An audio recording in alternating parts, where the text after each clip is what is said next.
Hey guys, it's Molly. I just wanted to do a quick video because I keep saying I'm going to do one, and so I want to do one. Okay, so first of all, macros. If you want to know a bit about macros, if you want to count them, if you are counting them, you need a bit of advice or tips, then here it is. I think the main thing I just want to clarify with macros is how easy it is. I think a lot of people think it's really confusing, and for the first probably week, it really confused me. But the best thing which I recommend is once you work out your macros, which you can do using my nutritional guide, this section in the Curve guide, once you've done that, just sit down, download the app MyFitnessPal and work out what kind of foods, your favourite foods that you can have every day. You can eat anything you want. The whole thing about macros is it's flexible dieting. So, for example, what you learn is that doesn't matter where necessarily you get your carbs, your fats and your protein from, as long as you're getting it and you are meeting your macros. So a typical apple could have 22 grams of carbs in it and 2 slices of Warburton seeded bread. If you follow my Snapchat, I talk about Warburton seeded bread all the time. That has like 11 grams of carbs in it. So you could essentially have 2 pieces of toast. Now, you have to weigh up the fact that like the toast has probably got some protein and some fat in it, whereas the apple doesn't, and it's more calories than the apple. But if you can work it in, then that's great. So if we're talking about basic steps about working out your macros, I recommend sitting down, working it out. Then once you've worked it out, literally just put the foods which you want to eat into MyFitnessPal. This is why it's perfect if you have a really busy lifestyle, for example, because let's say you're getting the train that day and like you can only pick up a sandwich from Pret. I'm not sure if you have Pret in America. If you don't, you should have it. It's so good. It's just like this chain store, but it's like quite healthy.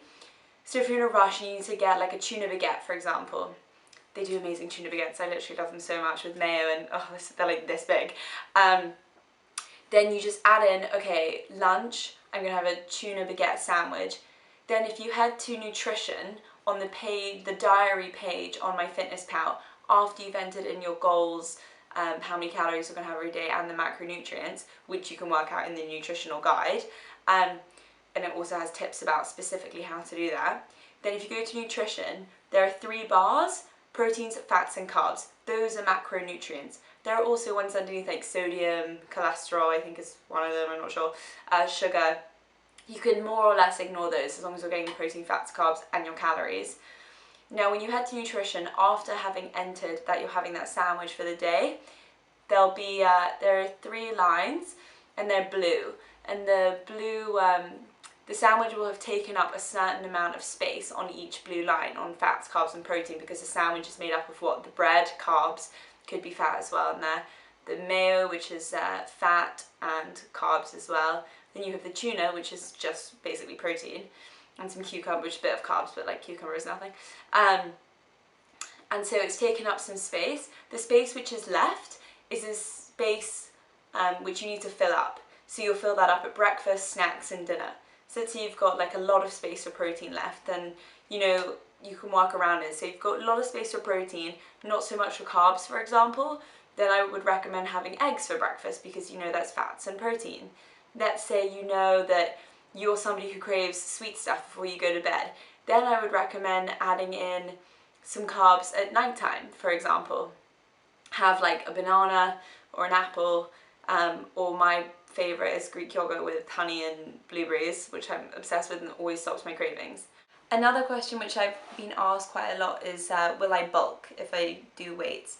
If you bulk, I'll be seriously amazed, because women who you see are usually quite muscly and quite big, which a lot of girls don't want to be like, or a lot of girls do. I mean, it's incredibly impressive. If you don't want to be like that, those women have probably been taking steroids or they've been doing weightlifting for years and years and years.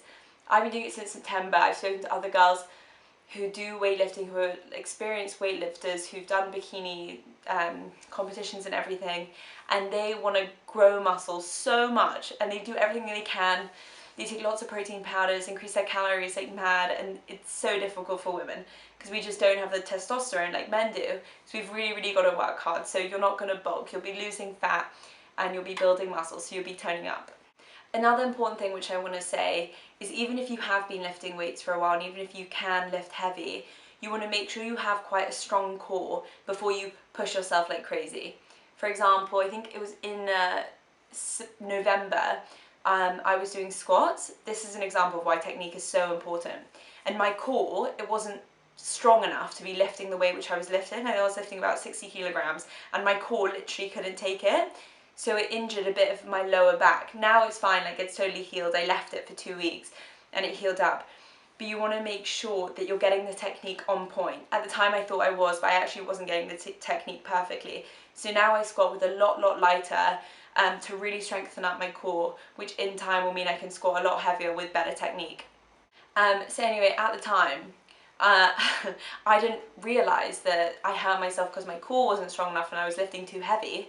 And so I was doing foam rolling, and I was foam rolling on the area which I hurt, like my lower back.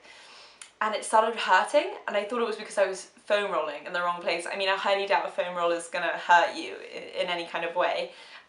Okay, that's a total lie. A foam roll really hurts when you're rolling on your muscles, but like it won't do you bad pain, it's good pain.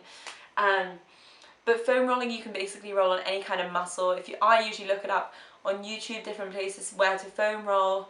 I recently started, like, I never foam rolled my calves before, but that's a really important place, especially if you do interval training at the end. It's a lot of pressure on your legs, so it's a good idea to foam roll. Okay, what other questions? Do I do any cardio? Well, because I drink, like I said, not all the time, but maybe like once or twice a week. On those days I'll try and do more cardio so I burn more calories, so the alcohol doesn't really like have any kind of like lasting effect. If I drank all the time and if I didn't do a bit of extra cardio, then I probably wouldn't see the exact results which I want to, so I just do it then. Then again, I do literally just love going to the gym. So with my guide, I only train 4 times a week, but sometimes I'll just be sitting there and be like, okay, I want to get to the gym, like I want to do something. So I'll go to the gym and just do a bit of the step up for like half an hour or less, like 20 minutes. And also one thing which I really think is important to talk about is last year I hated going to the gym. I really didn't enjoy it. I didn't want to go. Like all I wanted to do was stay home. If I did go to the gym, I would do cardio. I would never really do weights. I would just run on the treadmill and try and burn like 800, 900 calories, come home and like try and eat healthy, and I would never succeed. I would always end up like binging on like cookies and then just feeling bad. And so the main thing with weights, which I want to tell you guys about and talk to you guys about, is how fun it is. Honestly, it's like one of the funnest things. It's this continuous project that you can work on, and you really see your muscles grow and you watch yourself become stronger, and it's all because of you and your hard work and your dedication. And I think that's just the most amazing thing. So when people ask like, how do you stay motivated, how do you stay determined, it's because of the progress which I'm seeing. And you're going to experience the same thing, or I'm sure you have experienced the same thing, or you will, depends what point of the journey that you're on. And I have to say, I think I've said this earlier on my account, I don't really mention it now, but the first 5-6 weeks were the hardest, because that was when I was really transitioning my lifestyle from not really wanting to go to the gym, having to force myself up every morning to get up really early, do something which I didn't really want to do, and cut out the foods which I loved. But then as soon as I started seeing progress, I was like, oh, okay. And it was interesting because the point where I wanted to quit was like week 5, week 6, when I was like, okay, I haven't seen progress, and like I've changed my life and it doesn't seem that positive and I'm not that happy about it.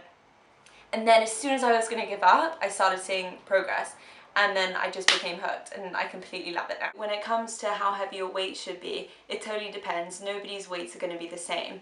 What I recommend is that on the last rep of the set, of each set that you're doing, that it's really a struggle, that's really difficult. If you're not an experienced lifter, that's totally fine. Start off with a light weight.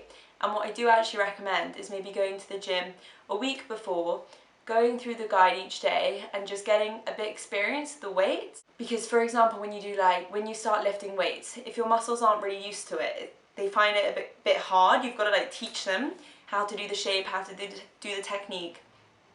Like sometimes if you're doing like a bench press, you've never done it before, your arms will like go side to side. Not because the weight is necessarily too heavy, but your arms are just never like pushed in that kind of way before. So what I actually do recommend, if you're feeling a bit unconfident, which I totally was at the beginning, I felt so unconfident with weights and I just didn't know where to start. That's partly why I introduced these guides. Go up to a trainer there, they're paid to help you, and just say, please can you show me the right technique, the perfect form to do all of these things. Because when it comes to weights, it's not about how quickly you can do them. I mean, obviously resting time is important and you should take that into account. but with weights it's so much more to do with technique for getting the perfect results.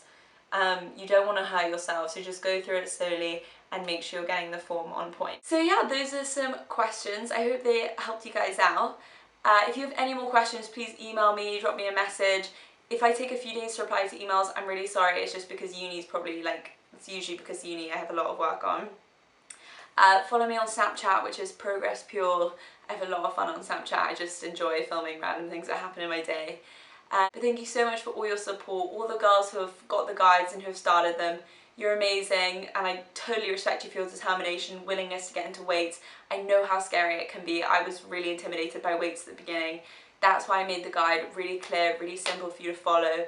I trying to show you guys how easy macros is as well. It's a thing that really helped me and made me see progress, and I just want to share that with you guys. So if you have any questions, please tag me in your photos, #PPCG, so I can see them. And yeah, I hope you guys have a lovely weekend.